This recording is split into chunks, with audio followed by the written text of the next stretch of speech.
Hello, friends. I am Chevee. Welcome to my shed. How are you today? How's life in your world? How's things where you are? I hope it's fantastic. Everything here is great.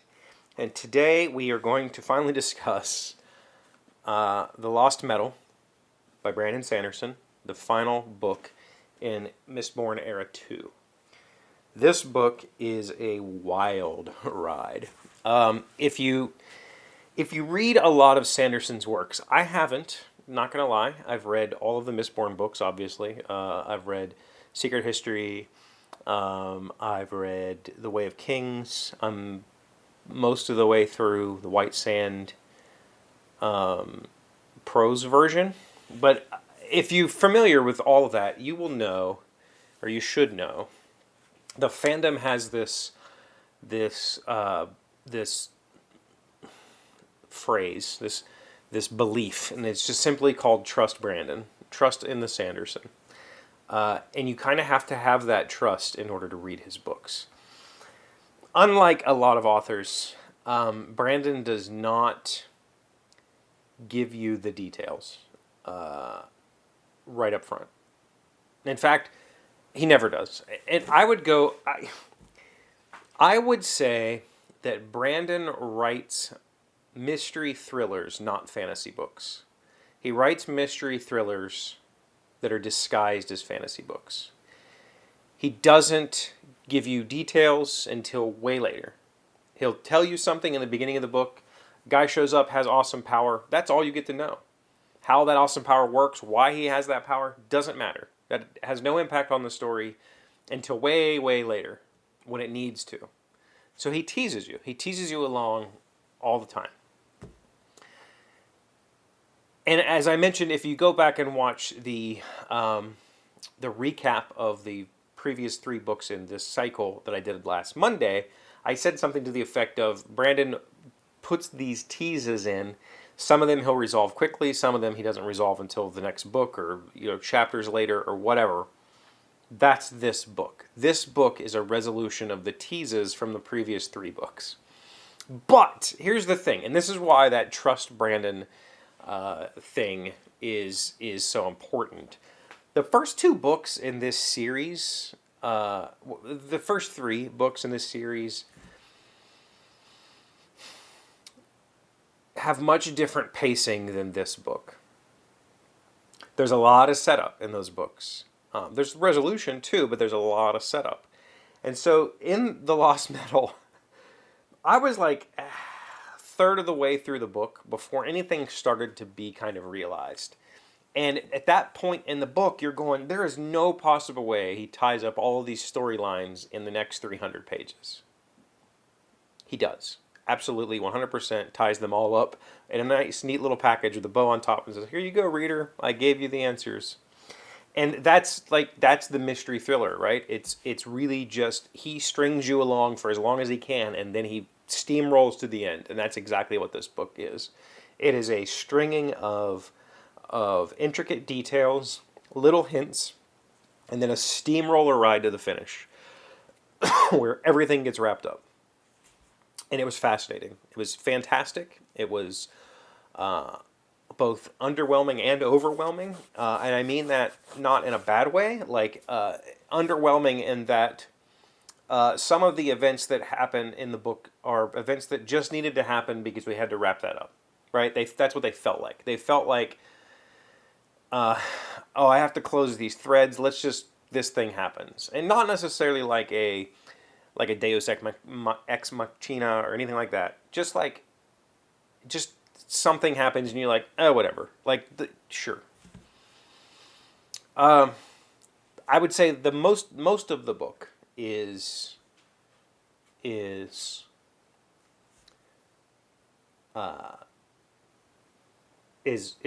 wrapped up in a very thought-provoking and comfortable way, meaning that it feels right. It feels right for the characters. It feels right for the world.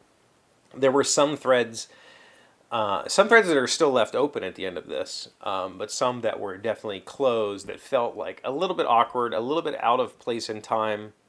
But chances are there's a reason, right? Again, trust in Brandon. chances are at some point in the future those threads will come back and you'll go, oh, that's why he said that thing way back then. This one, though, so the end of Arrow 1, I had gotten a little bit fed up by the end of book 2. Book 2 was boring to me. By the end of book 3, some things happened to characters that I was not initially invested in, that I found out that I was more invested than I had imagined. Like, it really hit, right? But in this series in particular, this is probably going to get a little bit spoilery. In this series in particular, there's a character that I latched onto very early. One of my absolute favorites. Hilarious, well-written, feels somewhat contrived, but that's the character's nature for a lot of the books. And that character ends up kind of, being the ultimate hero. Not the character that you expect to be the ultimate hero. This other character becomes the ultimate hero. And it was fantastic. And I cried like a tiny baby a lot at the reading of his finality. It was exceptional. It was wonderful, and it was also heartbreaking and powerful. And that's the point, right?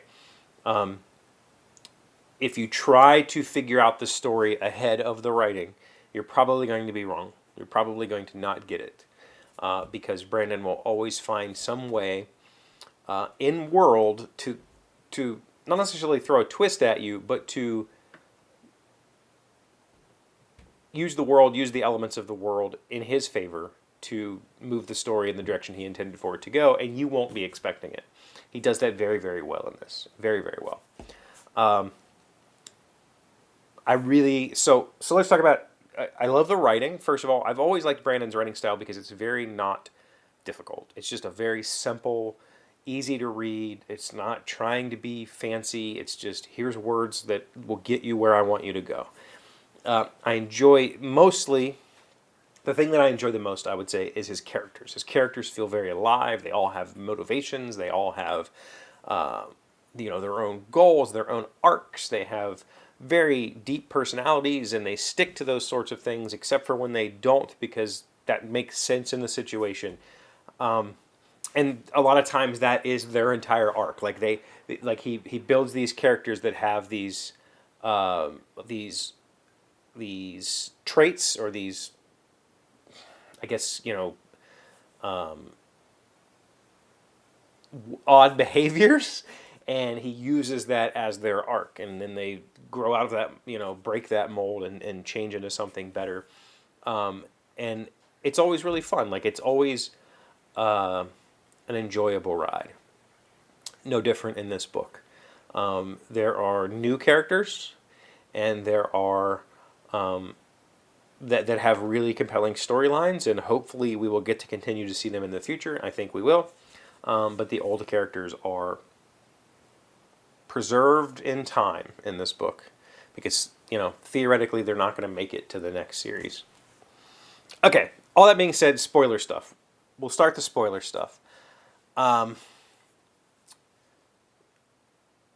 did I love Wayne's destruction. Like, he became just so wonderful in this series, and to see him succeed in saving the world, it was fantastic. It was, like I said, I cried a lot reading that chapter. It was really powerful. And in the following, the epilogues or whatever they are at the end, when he gives his fortune to the daughter of the man he killed, like that, it was powerful. It was a very powerful ending. It was really fun. The final fight between the two, Wax and Wayne, and their doppelgangers was a really fun experience. Like, let's flip the script and kind of do something different there, instead of trying to figure out how I defeat my own doppelganger, which I've seen 1,000 times in other media. I felt like it was really interesting that there were kind of like separate factions fighting for Autonomy's blessing. but they were also kind of working together. I was really confused, though.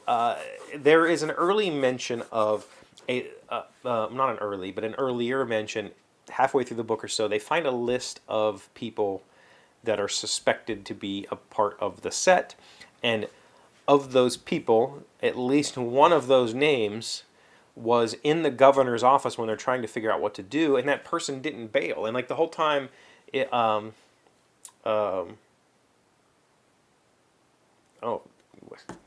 Steris was trying to figure out, she knew that somebody in that room was set, and she was trying to figure it out, and nothing ever happened with that. I really wish something would have happened with that. We would have got some sort of closure with that whole storyline. Didn't happen. I absolutely loved how much Cosmere got shoved into this book. I watched Brandon's launch party last Tuesday, and he mentioned that the gloves were off, that we're going to start seeing more of the larger scale story get interjected into these books. And this was very evident. Like, there was a whole lot of extra Cosmere stuff that was fascinating. It's made me want to read some of the other stuff that I haven't read yet, because I'm really interested in all of the various worlds that make up the Cosmere. So right now I'm actually reading White Sand, the prose version, not the graphic novel version. You can get the prose version if you want to read it from Brandon's newsletter. It'll be a link in the newsletter sometimes. So if you sign up for his newsletter, you'll get a newsletter. Sometimes you'll find the link, and you'll be able to get the prose version of White Sand. And I'm enjoying that read so far. It's been really fun. But I'm more interested, like, I kind of always dismissed Elantris as, like, because it was a standalone sort of thing. I'm probably going to read that next, as well as Warbreaker, or whatever the other one is that's kind of a standalone. I need to read that one as well. I'm still iffy on the whole what I'm gonna do about Stormlight Archive. The first book was just kind of bad, and I didn't want to continue reading. I will eventually go back to that. But this thing right here was fascinating. I absolutely loved the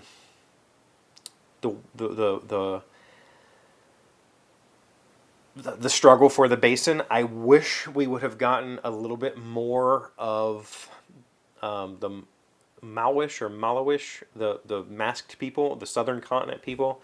I wish that we could have seen more of the interconnection between them, but there just wasn't enough time in this book to run through that. I think if things are true to what he's initially planned, we're going to have like an 80s era. I think that we will see a lot more of that, whatever. But I wish there was a little bit more of them in the book, a little bit. They wish they would have done anything, because it felt like we spent a whole lot of time in book 2 setting up these other people and setting up the diplomacy between them, and then it's just kind of like, they have an ambassador, and every now and then airships show up.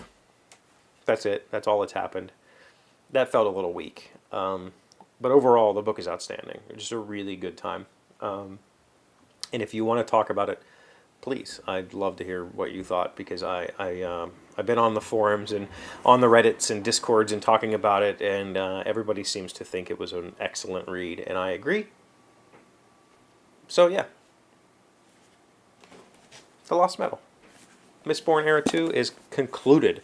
Hopefully we don't have to wait 6 more years for the next book, but with as much as he's writing, maybe we will. I don't know. The man is crazy. I'm now excited for January when I get to see the first book of the unplanned secret books. I did sign up for that Kickstarter. Thank you for being here as always. Thank you for liking, commenting, subscribing, being amazing friends, wonderful people. I really appreciate you. And I'll see you again tomorrow. Today's word you should know sounds smart is opaque. It is an adjective meaning hard to understand or obscure. The bottom of being is left logically opaque to us as something which we simply come upon and find, and about which, if we wish to act, we should pause and wonder as little as possible. William James, an American psychologist and philosopher. Opaque. O-P-A-Q-U-E. That's a fun... I like that definition better than just not see-through. They're the same thing, but